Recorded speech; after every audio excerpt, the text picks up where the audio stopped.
حضرت عمر کا مرتبہ اور مقام یہ ہے کہ نبی کریم علیہ السلام نے فرمایا کہ جبریل امین 950 سال میرے عمر کی شان بیان کریں تو عمر کی شان ختم نہیں ہوتی۔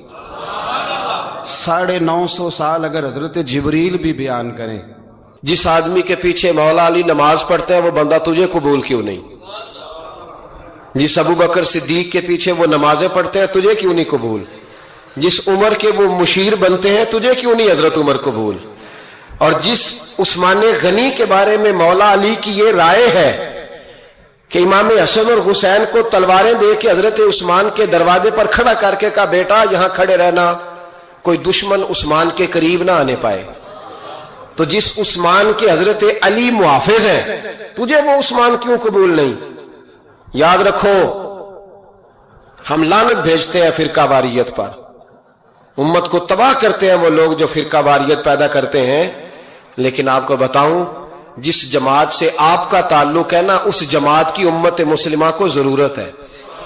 قیامت بھی 10 محرم کو ہی آئے گی، جمعے کا دن ہوگا، تو میں آج دل کو حاضر ناظر رکھ کے اپنی طبیعت کو حاضر پا کے باشعور آپ کو کہہ رہا ہوں جاگ کے سننا خدا کا واسطہ، آپ اس جماعت سے تعلق رکھتے ہیں، اگر کافر کے سامنے اسلام کا کوئی چہرہ پیش ہو سکتا ہے تو صرف سنی کا چہرہ پیش ہو سکتا ہے، ختم ہو گئی بات، ورنہ کوئی صحابی کا بے ادب ہے، کوئی اہل بیت نبوت کا، آج مجھے کہہ لینے دو، کھول کے کہہ لینے دو، لوگ دلیلیں دیتے پھرتے ہیں، کہتے ہیں جی ایک وہ پینٹ کوٹ والا مولوی ہے، اس نے اینک بھی لگائی ہے، داڑھی بھی رکھی ہے، پینٹ کوٹ بھی پہنتا ہے، اس نے جی 1500 بندہ ایک دن مسلمان کر دیا، ایک دن 1000 مسلمان کر دیا، پر پتہ ہے وہ بدبخت کہتا کیا ہے؟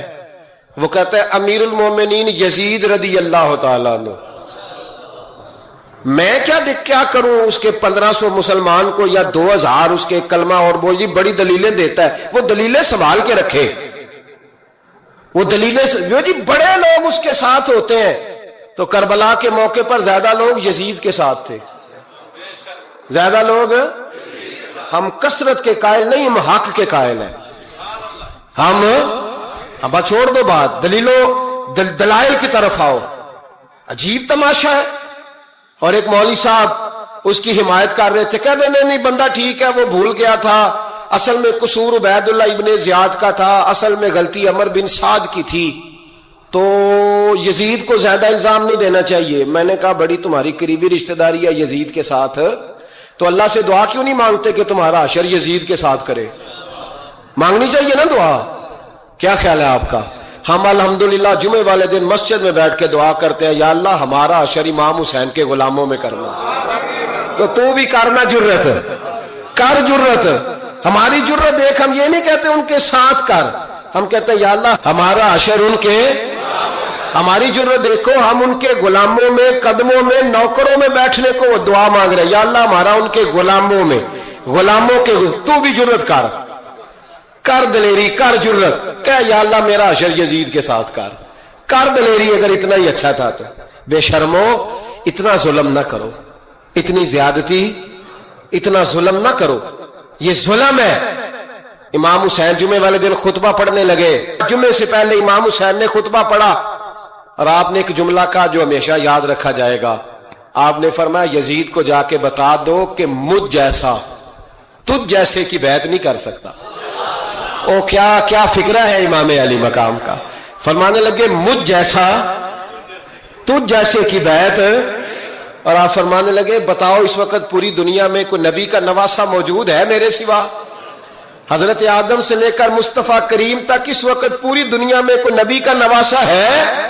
اور فرمایا اگر میں ہی ہوں پوری کائنات میں، لوگ کہتے ہیں فلانا علامہ صاحب کی تبلیغ بڑی ہے، ہم سے بڑا کون ہوگا تبلیغ کی بات کرنے والا، لیکن ڈرو اللہ سے، ڈرو، گمراہ نہ کرو قوم کو۔ یہاں تباہی اتر گئی ہے، کوئی بڑی داڑھی رکھ کے معاذ اللہ تعالیٰ اہل بیت کے بارے میں بکواس کرتا ہے، اور کوئی بالکل داڑھی مڈا کے ننگا سر کر کے ممبروں پہ ناچتا ہے اور صحابہ کے بارے میں بکواس کرتا ہے۔ میرے مصطفیٰ کے پاس اگر ابو بکر آئے ہیں تو وہ بھی شان والے ہیں، اور اگر بی بی عائشہ صدیقہ ان کے بستر پہ رہی ہیں تو وہ بھی شانوں والی ہے۔ مولا علی شیر خدا کے بارے میں جو بات کرے پکا بے ایمان ہے۔ عجیب تماشا لگ گیا ہے، جی جو رب نبی پاک کے جسم کے قریب مکھی نہیں آنے دیتا وہ گندا بندہ حضور کے قریب آنے دیتا ہے؟ عجیب تماشا ہے، امت کو تباہ کر رہے ہو، کافر کو موقع دے رہے ہو یہ کہنے کا کہ تمہارے نبی کے پاس بیٹھنے والے ٹھیک نہیں تھے۔ اگر حضور کے پاس بیٹھنے والے ٹھیک نہیں تھے تو بعد والے کیسے ٹھیک ہو گئے؟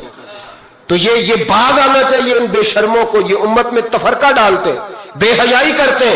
سنو اور یاد رکھو، حضرت امام حسین نے خطبہ پڑھا نا جب جمعے والے دن، فرمایا مجھے پہچانو تو میں کون ہوں؟ تو عمر بن سعد بولا، پکے نمازی بولے۔ عمر بن سعد کہنے لگا حسین جلدی کر ہمارا جمعہ لیٹ ہو رہا ہے۔ بلے ہو نمازیو، جلدی کر ہمارا، آئے ہائے کیا نماز ہے! یعنی نبی پاک کے نواسے کو شہید کریں گے اور شہادت کے بعد جمعہ پڑھیں گے اور نماز میں کہیں گے اللہم صلی علی محمد و علی آل محمد۔ ان کو شہید کر کے قتل کر کے جمعے کا خطبہ دیا جا رہا ہے اور نماز پڑھی جا رہی ہے اللہم صلی علی محمد و علی۔ تو میرا سنی بڑا بھولا ہے، کہتا ہے جی وہ زیادہ نمازیں پڑھتے ہیں۔ تو زیادہ نمازیں تو عمر بن سعد بھی پڑھتا تھا، تو بھولا۔ او خدا کے دیکھیں نا، جتنی نماز کی اخلاق کی بات شاید میں کرتا ہوں، آپ کو جماعت میں کم لوگ ملیں گے، لیکن یاد رکھنا نماز عقیدہ نہیں، روزہ عقیدہ نہیں، عقیدہ حسین ہے، عقیدہ حسن ہے، عقیدہ علی ہے، عقیدہ عثمان غنی ہے، عقیدہ عمر فاروق ہے۔ میں اس شخص کو کیا کروں؟ مجھے اس شخص کی کیا ضرورت ہے جو ممبر پہ بیٹھ کے کہتا ہے حسین ابن علی باغی تھے؟ وہ شخص، اس کی نماز روزہ حج زکات دیکھا جائے گا؟ آؤ قرآن مجید سورہ شورا آیت نمبر 23، گھر جا کے قرآن مجید کھولو، یہ والی آیتیں بھی پڑھا کرو، یہ والی بھی کھولا کرو۔ صحابہ جمع ہو کے نبی پاک کے پاس آئے، عرض کی یا رسول اللہ صلی اللہ علیہ وسلم آپ کے خرچے زیادہ ہیں، آمدن کا ذریعہ کوئی نہیں۔ جس طرح آج لوگ ہر پیر صاحب سے نہیں پوچھ رہے، علامہ صاحب سے، کہ آپ کام کوئی نہیں کرتے، کپڑے پھر بھی سفید پہنتے ہیں، کیا ذرائع آمدن ہے، پھر بھی آپ گاڑی میں گھومتے ہیں۔ ہمارا تو پروگرام تھا مولوی بھوکا مر جائے، پر اس کے پاس آتے ہیں تو یہ تازی چائے پلاتا ہے۔ کیا مطلب، کس طرح کا رویہ ہے؟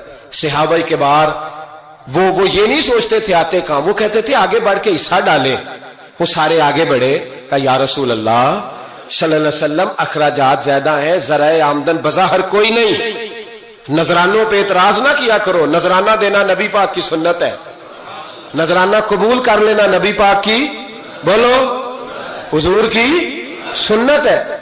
تو صحابہ جمع ہو کے آئے، ایک جگہ پہ میٹنگ کی، کہا تھوڑے سے پیسے ہر مہینے پیش کریں گے۔ تو حضور سے بات کون کرے گا پیسوں کی؟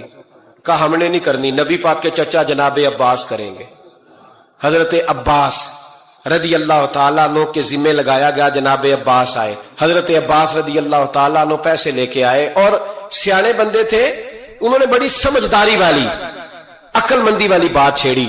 یہ نہیں کہا کہ حضور ہم یہ نذرانہ دیں گے، کہنے لگے یا رسول اللہ ہمیں پتہ ہے آپ کی مذہبی مصروفیت اتنی ہے کہ آپ کو ٹائم نہیں ملتا کاروبار کرنے کا، اگر آپ کام کریں گے تو پھر آپ کس طرح کر کے دین کا کام ہو سکے گا؟ اور یا رسول اللہ آپ نے جو ہمارے لیے کیا ہے اس کا ہم بدلہ نہیں دے سکتے، ایک حرف کا بدلہ نہیں دے سکتے، حضور یہ تھوڑا سا نذرانہ ہر مہینے لایا کریں گے، قبول کر لیں۔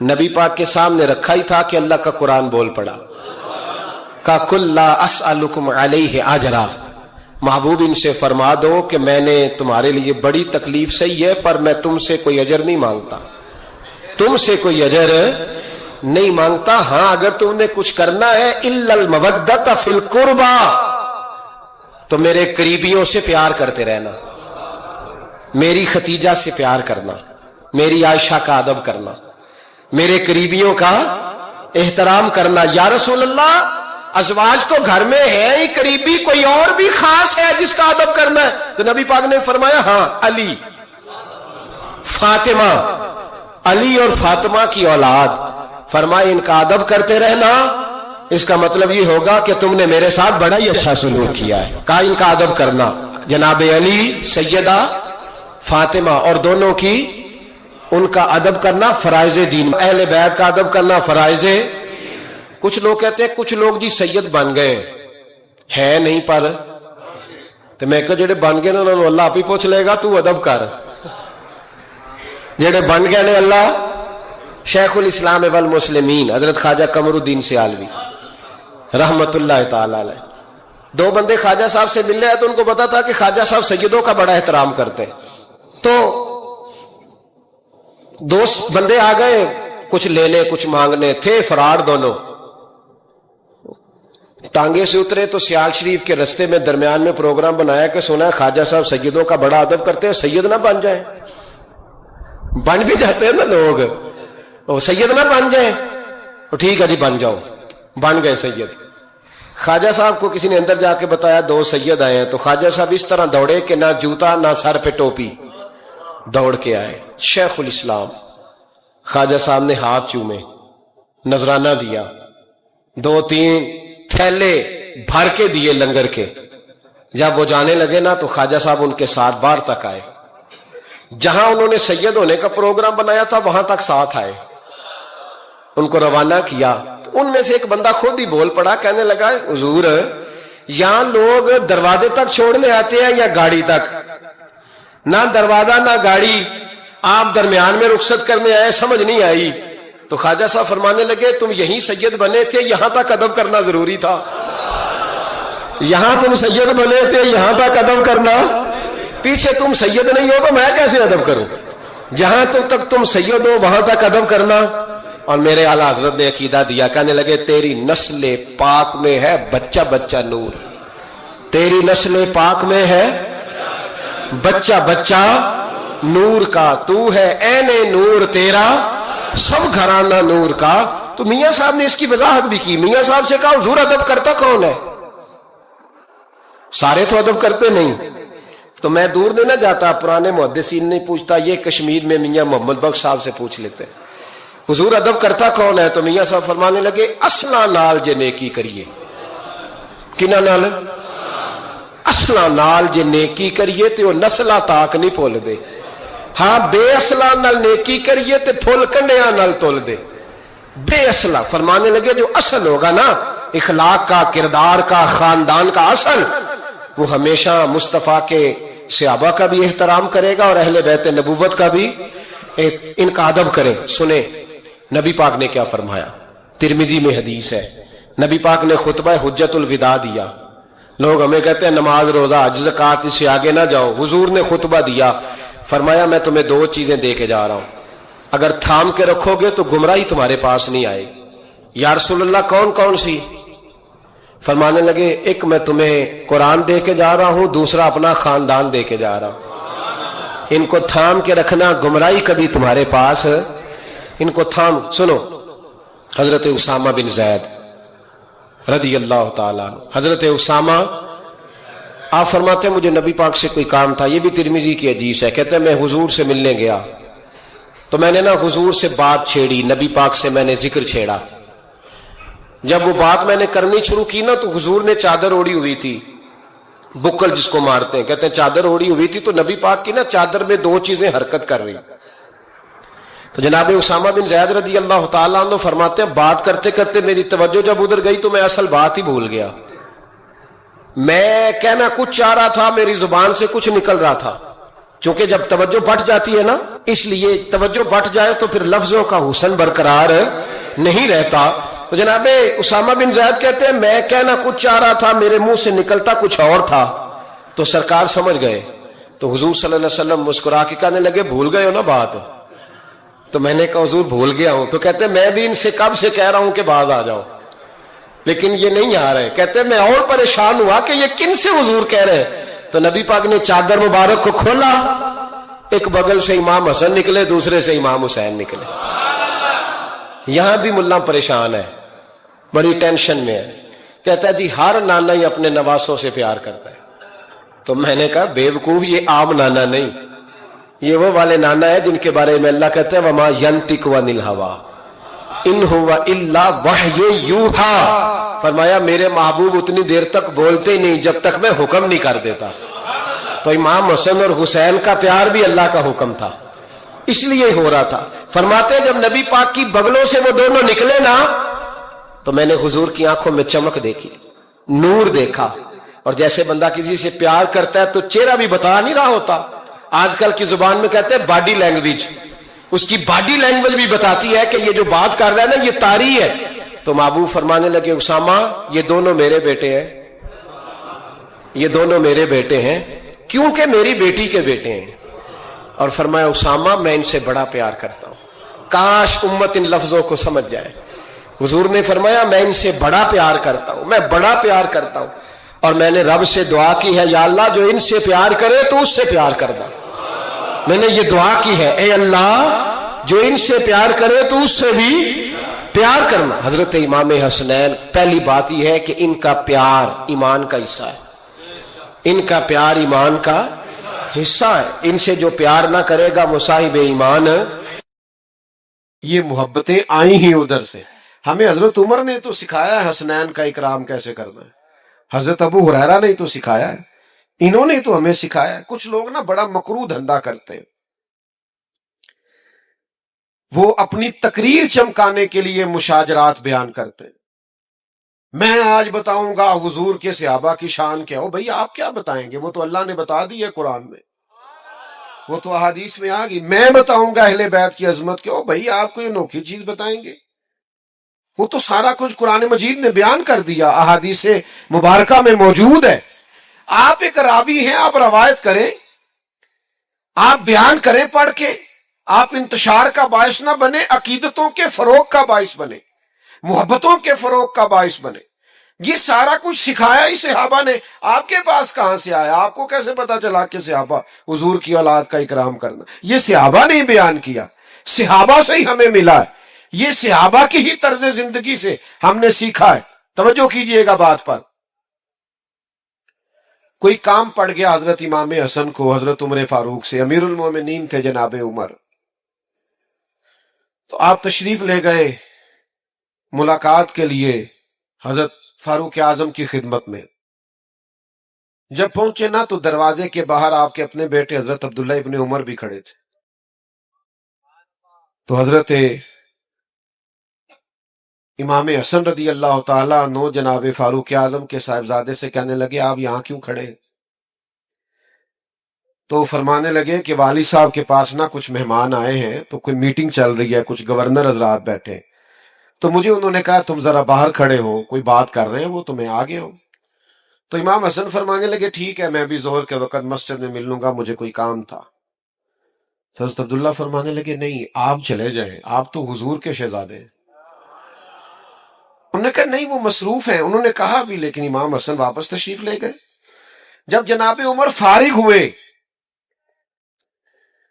تو حضرت عبداللہ ابن عمر نے بتایا کہ امام حسن آئے تھے. تو حضرت فاروق اعظم فرمانے لگے روکا کیوں نہیں, مجھے بلایا کیوں؟ عرض کی حضور میں نے ان سے کہا تھا, عرض کیا تھا, پر وہ چلے گئے. حضرت فاروق اعظم نہ گھر گئے نہ مسجد گئے, سیدھے امام حسن کے گھر گئے. دروازے پہ دستک دی, سیدنا امام حسن تشریف لائے. شہزادے آپ آئے تھے تو ملے بغیر آ گئے. کہا آپ مصروف تھے, میں نے کہا مسجد میں مل لوں گا. تو جناب عمر جذباتی ہو گئے, کہا آپ کو ملنا چاہیے, حضور آپ کے شہزادے بھی باہر کھڑے تھے. فرمایا میرا اور آپ کے, میرے بیٹے کا اور آپ کا کیا مقابلہ؟ کیا اس کی ماں کا نام فاطمہ ہے؟ کیا اس کی نانی کا نام ختیجہ ہے؟ کیا اس کے نانا کا نام محمد عربی ہے؟ ہمیں سکھایا ہی صحابہ نے, تم کہاں سے لے آئے ہو بات, ان کا اختلاف تھا. قربان جائیں. پھر حضرت عمر اور جذباتی ہوئے, سر سے امامہ اتار لیا, کہنے لگے شہزادے عمر کے سر پر یہ جو عزت کے بال ہیں یہ آپ کے نانا کے اگائے ہوئے. تو جب تک صحابہ کے دروازے پہ حاضری نہیں دو گے اہل بیت کی محبت کا پتہ کیسے چلے گا, ادب کا پتہ کیسے چلے گا, ان کی محبتوں کا پتہ کیسے چلے گا؟ علامہ اسماعیل حقی رحمت اللہ علیہ نے ایک بات لکھی, فرماتے ایک دن حضور علیہ السلام تشریف فرما تھے, تو جس کمرے میں حضور جلوہ فراز تھے نا وہاں جگہ کچھ کم تھی, اور صحابہ بالکل حضور کے مقدس قدموں میں آ کے بیٹھے ہوئے تھے, اور باہر بھی جہاں تک جگہ تھی کونوں میں دیواروں سے لگ لگ کے صحابہ بیٹھے تھے. اچانک ایسا ہوا کہ مولا علی شیر خدا تشریف لے آئے. ہر صحابی چاہ رہا تھا میں اٹھ کے مولا کائنات کو جگا دوں, کیونکہ سب جانتے تھے علی کی محبت ایمان ہے، ان کا بغض نفاق ہے. ہر ایک چاہ رہا تھا میں اٹھوں، اپنی جگہ چھوڑوں، گنجائش بناؤں اور شیر خدا کو بٹھا دوں، قربان جائیے. سارے ہی چاہ رہے تھے، پر پتہ ہے سب سے پہلے کون اٹھے؟ جو نبیوں کے بعد سب سے بڑا درجہ رکھتے ہیں. افضل البشر بعد الانبیاء بالتحقیق حضرت ابو بکر صدیق. جناب صدیق اکبر سب سے پہلے اٹھے، اپنی جگہ خالی کی، مولا علی کا بازو تھاما، اپنی جگہ پہ بٹھایا. اب صحابہ کا مجمع ہے، حضور جلوہ فراز ہیں، کوئی تبصرہ کر ہی نہیں سکتا.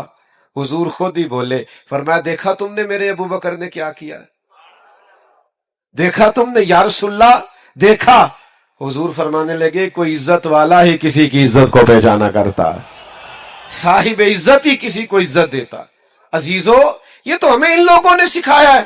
اس لیے وہ بعض لوگ ایسے ہیں کہ ان پر اب غصہ نہیں آتا، اب تو ترس آتا ہے کہ یار تم کیا دھندا کر رہے ہو تقریر چمکانے کے لیے. ان لوگوں کے مابین تم اختلاف بیان کرتے ہو جن کے بارے میں قرآن نے کہہ دیا اشداء علی الکفار رحماء بینہم، یہ کافروں پہ سخت ہیں، آپس میں تو بڑے رحم دل ہیں. تو جن کو قرآن مجید کہہ رہے رحم دل ہیں، نس آ گئی. تم مزید کوئی نیا عنوان کیا بیان کرتے ہو؟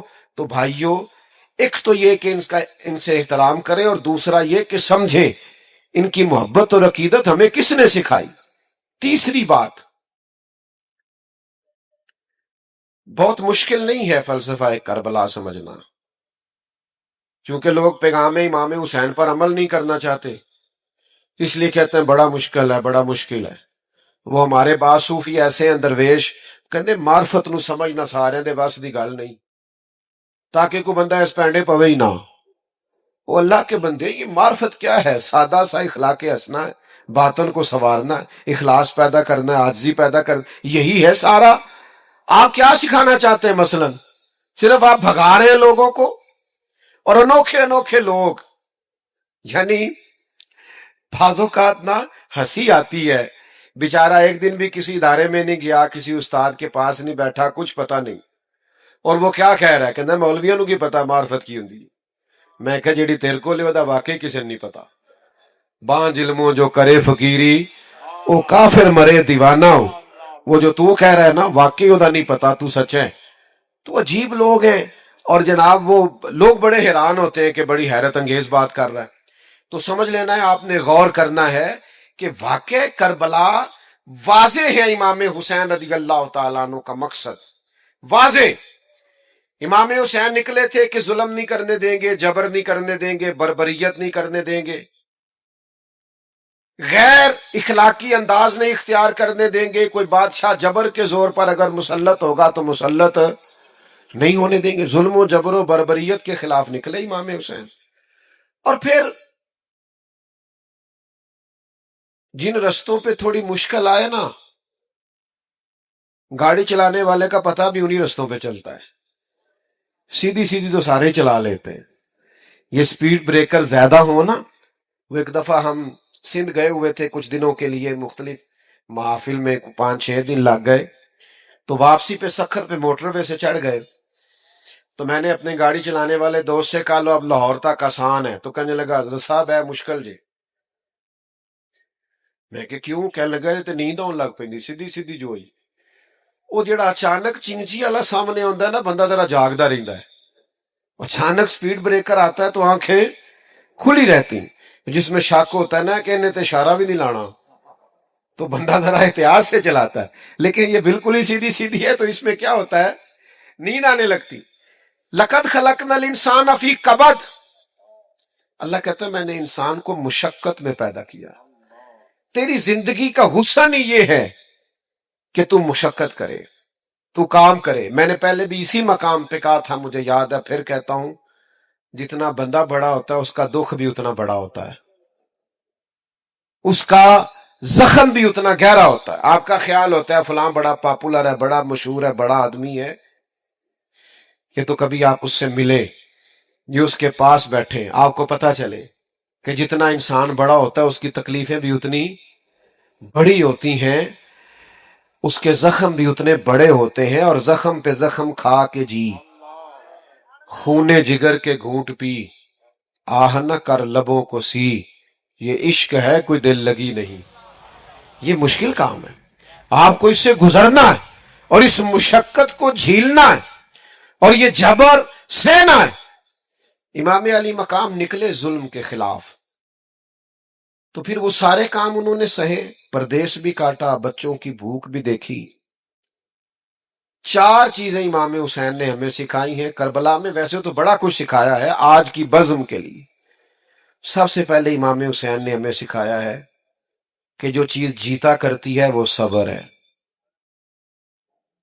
جس چیز میں اللہ کی مدد شامل ہوتی ہے وہ صبر ہے۔ صبر ایک بہت بڑی تدبیر کا نام ہے، صبر بہت بڑی طاقت ہے۔ جو آپ کی ساری باتیں سن کے تلک چپ کر گیا ہے نا، اس کے صبر سے ڈرو۔ جو بہو پورے خاندان کا جبر سہ کے صبر کرتی ہے، اس کے صبر سے ڈرو۔ جس کا فیکٹری کا آنر اور مالک اپنے مزدوروں پر ظلم کرتا ہے، جبر کرتا ہے اور ان کی توہین معاذ اللہ کرتا ہے، وہ ان کے صبر سے ڈرے۔ کیوں؟ اس لیے کہ صبر والا بڑا طاقتور ہوتا ہے۔ کیوں؟ کہ ان اللہ مع الصابرین، صبر کرنے والوں کے ساتھ اللہ۔ میدان کربلا میں کیا جنگ تھی؟ ہزاروں کے لشکر سے 72 لوگوں نے لڑنا تھا۔ وہ جنگ تلواروں سے نہیں تھی، نیزوں کی نیزوں سے نہیں تھی۔ کربلا میں ظلم کی جنگ صبر کے ساتھ تھی، جبر کی جنگ صبر کے ساتھ تھی۔ صبر جیت گیا اور ظلم ہار گیا۔ وہ جو جیت گئے وہ حسین ہے، اور جو 4 سال حکومت کر کے ہار گیا وہ یزید ہے۔ تو عزیز، صبر اپنی زندگی میں پیدا کریں، حوصلہ۔ ہمارے اندر نا بڑی بے صبری آ گئی ہے، منٹ منٹ پہ تلخ ہوتے ہیں، لڑائیاں ہیں، جھگڑے، حوصلہ نہیں، برداشت نہیں، قوت نہیں۔ دل بڑا کرو، ظرف بڑا کرو، صبر پیدا کریں۔ آپ کو محسوس ہوگا کہ آپ طاقتور ہوتے جا رہے ہیں۔ دوسری بات ہمیں امام حسین نے کربلا میں سکھائی ہے استقامت۔ مجھے ایک بچہ کہنے لگا کہ میں بڑے کام کرنا، کوئی بھی توڑ نہیں چڑھتا۔ میں کیا تو بڑے رہن دے، کوئی ایک ہی کام کر، لیکن استقامت سے کر۔ پتھر بھی کہیں پڑا رہ جائے نا مستقل، تو اس پہ مٹی چڑھتی رہتی ہے، وہ طاقتور ہو جاتا ہے، وزنی ہو جاتا ہے۔ ایک قطرہ ٹوٹی سے گرے نا، نل کبھی لیک ہو جائے، قطرہ گرے تو نیچے پتھر بھی ہو نا، گرے ذرا مستقل، اس میں بھی سوراخ کر دیتا ہے۔ حالانکہ پانی سے پتھروں میں سوراخ، لیکن سوراخ کیوں ہو گیا؟ کہ وہ مستقل گرا ہے۔ آپ کوئی کام مستقل کریں گے تو فتح یاب ہو جائیں گے، لیکن ہم کیا کرتے ہیں؟ صبح ارادہ اور ہے، اور دوپہر کو پروگرام اور ہے، اور شام کو بالکل ہی اور ہے، تو پھر کوئی کام نہیں ہوتا۔ مستقل آپ کام کریں، مستقل بنیادوں پہ۔ چیزیں آئیں گی آپ کو کمزور کریں گی، کبھی اولاد، کبھی مال، کبھی وطن، لیکن امام حسین سے سیکھو نا۔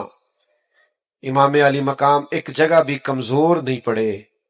سیدنا امام حسین رضی اللہ تعالیٰ عنہ اتنے طاقتور رہے کہ انہیں اپنے پیاروں کی میتیں بھی اٹھا کے لانی پڑی، تو پھر بھی وہ استقامت کے ساتھ کھڑے رہے۔ کہیں کھڑے تو ہوں، ضروری نہیں ہے حالات ہمیشہ آپ کے مطابق ہی ہوں، حالات اوپر نیچے ہوتے رہتے۔ وہ ایک بزرگ تھے تو ان پر کسی نے کوئی الزام لگا دیا، الزام جھوٹا تھا، تو پیار کرنے والوں نے پتھر مارنے شروع کر دیے۔ تو ایک آدمی گزرا تو پھول پھینک گیا، تو شیخ نے پھول اٹھا کے واپس کر دیا، کہنے لگے آج کل پھولوں کے دن نہیں، پتھروں کے ہیں، بڑی جلدی پھولوں کے بھی آنے والے ہیں، پھر پھول لیں گے تم سے انشاءاللہ۔ ابھی ہمیں یہ دن بھی تھوڑے سے اسی طرح مسکرا کے گزارنے دو، دن جو ہمارے چل رہے ہیں۔ تو میرے بھائی یاد رکھیے گا اور سمجھیے گا، استقامت سے وقت گزارے، دن تو اوپر نیچے ہوتے رہتے ہیں۔ تیسری بات، اپنی اولاد کی تربیت سخت بنیادوں پر کریں۔ بچوں کی ساری خواہشات پوری کرنا بعض اوقات ان کے ساتھ زیادتی ہوتی ہے۔ جی میں جو انہوں نے کہا میں نے لا کے دی ہے، آپ نے غلط کیا بھیا۔ آپ کو کچھ چیزیں نہیں بھی دینی چاہیے تھی تاکہ زندگی میں اگر انہیں کبھی کوئی چیز نہ ملے تو ان کے دل نہ ٹوٹے، ان کو صبر کرنا بھی آئے، حوصلہ بھی کرنا آئے، کبھی کبھی آپ کو انکار بھی ہونا چاہیے. یعنی وہ کچھ لوگ ایسے ہوتے ہیں جن کا پتہ ہوتا ہے ان کو انکار بھی کر دیا نہ جا تیرے حال نہیں ہونا آتے وہ اپنے انہیں مڑ بھی جانا کدھرے نہیں تو نہیں جاتا بندہ، کئی دفعہ نہیں بلاتا، نہیں جاتا، نہیں زیادہ ملاقات کرتا، پتہ ہے بندہ اپنا ہے. تو کچھ ایسے تعلقات ہوتے ہیں جو کسی قیمت پہ ٹوٹتے نہیں. تو کچھ ایسا کرے کہ اولادوں کی سخت بنیادوں پر تربیت کرے. دیکھیں نا حضور سید عالم صلی اللہ علیہ وسلم نے تربیت کی ہے اپنی اولاد کی، تو کن بنیادوں پہ سرور کائنات نے تربیت کی؟ حضور سید عالم علیہ السلام نے اس بنیاد پر تربیت کی کہ اللہ سے دعا مانگی، اے اللہ ایک وقت روٹی دینا اور ایک وقت فاقہ دینا. فاقے رہے، ہفتہ ہفتہ فاقے رہے سیدہ پاک کے گھر میں. کائنات کے سب سے عظیم شہزادے تو یہ تھے نا. تو یہ فاقے سے رہنا اور مشقت سے رہنا. حضرت علی رضی اللہ تعالیٰ عنہ خود اپنے بچوں کی تربیت کرتے تھے. ہمارے گلی میں لڑائی ہو جائے نا اور کسی پر ظلم بھی ہو رہا تو ہم اپنے بچے سے کہتے ہیں بیٹا تو نہیں باہر جانا، ساڑی نہیں لڑائی. لیکن جب بلوانیوں نے امام حضرت عثمان غنی رضی اللہ تعالیٰ عنہ پہ حملہ کیا تو مولا علی خود تلواریں دے کے دونوں شہزادوں کو دروازے پہ کھڑے کر کے آئے تھے، بیٹا تمہارے خالو کا گھر ہے، کوئی شریر اندر نہیں جانا چاہیے. اپنے بچوں کو تیار کیا مشقت کے لیے، محنت کے لیے، جدوجہد کے لیے. اپنے بچوں کو بہت زیادہ دولت جمع کر کے دینے سے بہتر ہے انہیں محنت کا عادی بناؤ. بہت پیسے دے کے چلے جاؤ، یہ محنت کے عادی نہیں ہوں گے، یہ تو مہینوں میں کھا جائیں گے. اصل کام تو یہ ہے کہ یہ علم والے ہوں، ہنر والے ہوں، سمجھ والے ہوں. یہ امام علی مقام نے کردار ادا کیا. مجھے ایک دفعہ ایک دوست نے پوچھا کہ علماء کہتے ہیں کہ 3 دن پانی نہیں ملا اور کھانا نہیں ملا تو پھر بھی وہ بڑی بہادری سے لڑے، تو ہم روزہ رکھتے ہیں، عصر کے وقت اٹھا نہیں جاتا، وجود ساتھ نہیں دیتا. تو انسانی وجود میں اتنی طاقت نہیں ہوتی کہ 3 دن کھائے پیے بغیر وہ گزارا کرے، تو کیسے ہو گیا؟ تو میں نے کہا آپ کی بات فلسفے کے لحاظ سے درست ہے، لیکن اگر کسی کی ماں نے 7-8 سال کی عمر میں سکھا دیا ہو 3 دن بھوکے پیاسے رہنا تو پھر کیا خیال ہے؟ اگر کسی کی ماں نے یہ سبق دے دیا، امام راضی کو پڑھیے نا، 3 دن روزے رکھے سیدہ فاطمہ نے، مولا علی نے، امام حسن اور حسین نے، لیکن جب بھی افطاری کا وقت آیا دروازے پہ کوئی مانگنے والا آیا سارا اسے دے دیا. 3 دن مسلسل روزہ ہے اور افطار کے لیے کوئی خاص بندوبست نہیں ہے. تو جن کو 7.5-8 سال کی عمر میں عادت تھی نا میرے بھائی 3 دن بھوکا پیاسا رہنے کی، انہیں پھر کربلا میں بھوکا پیاسا رہنا پڑا تو مشکل درپیش ہی کوئی نہیں آئی، ان کو کوئی تکلیف. لیکن جن لوگوں کو عادت ہے کہ مجھے اگر 10 منٹ کے اندر نہ ملا تو میں گھر کی فلانی چیز توڑ دوں گا، تو بھئی وہ لوگ پھر میدانوں میں کھڑے نہیں رہ سکتے. یہ حوصلے ہمت کرنی پڑتی. چوتھی بات جس پر میں اپنی گفتگو کو سمیٹ دوں گا، امام حسین نے ہمیں ایک سبق دیا ہے کہ جیت وقتی نہیں ہوتی، جیت دائمی ہوتی ہے. میدان میں رہنا شرط ہے، جیت کے آنا شرط. جوانوں دیکھ رہے ہو میری طرف؟ یہ جو لوگ 6 مہینے کسی دینی کام میں لگ جاتے ہیں وہ کہتے ہیں انقلاب کیوں نہیں آیا. مجھے کچھ دوست کہتے ہیں آپ کو سالوں ہو گئے تقریریں کرتے، انقلاب کیوں نہیں آیا. میں کہتے نہیں نہ نظر آؤں، مینوں تے آیا نظر آؤں ہے. یہ دیکھو نا، یہ بے موسم پھل ہے، جوان ہی جوان آئے ہوئے ہیں سارے، یہ انقلاب نہیں. یہ دیکھو کس طرح کھڑے ہیں چاروں جانب، چڑھتی جوانی اور خوبصورت داڑھی، تو انقلاب ہی ہے سارا. تو میرے بھائی آپ کس کو انقلاب سمجھتے ہیں؟ باقی جہاں تک اس بات کا تعلق ہے کہ آپ محنت کرتے ہیں تو دنیا کیوں نہیں بدلی، تو بھائی نوکر کا کام یہ ہے کہ مسجد ٹائم پہ کھولے، اذان ٹائم پہ دے، نمازی تو رب بھیجا کرتا ہے. تو ہم ڈیوٹی دے رہے ہیں اور اذانیں پڑھ رہے ہیں، وقت آئے گا اللہ دل بدل دے گا، حالات ٹھیک ہو جائیں گے، پر ہم نے نوکری نہیں چھوڑنی، ہم نے ڈیوٹی، سمجھ آ رہی ہے، ہم نے بات کرنا نہیں چھوڑنا، ہم نے ذکر کرنا نہیں چھوڑنا. ہم ذکر کرتے رہیں گے، انشاءاللہ دلوں میں اتر جائے گا. ایک وقت آئے گا تبدیلی آ جائے گی. اور مجھے تو دور دور سے لوگ ملتے ہیں, وہ کہتے ہیں وہ آپ اتنے سال پہلے آئے تھے, آپ نے بات کی تھی, یہ داڑھی میں نے آپ کے کہنے پہ رکھی ہوئی ہے. تو پھر میں سوچتا ہوں کہ یہ انقلاب نہیں تو اور کیا ہے. میرے جیسے سب سے گناہگار کے کہنے میں اتنا برکت ہے, تو نیک لوگ بات کرتے ہوں گے تو کتنی برکت ہوگی. تو میرے عزیز, امام حسین نے ہمیں بتایا ہے کہ تم ڈیوٹی کر جانا, 4 سال یزید رہ بھی گیا نا تو انشاءاللہ تعالی نام حسین کا ہی رہے گا. انشاءاللہ وقت آئے گا کہ ذکر حسین کا ہی رہے گا. تو محنت کریں, فٹافٹ نتیجہ نہ مانگیں, محنت کر کے نتیجہ اللہ پہ چھوڑ دیں, انشاءاللہ کرم والا نتیجہ ہی آئے گا.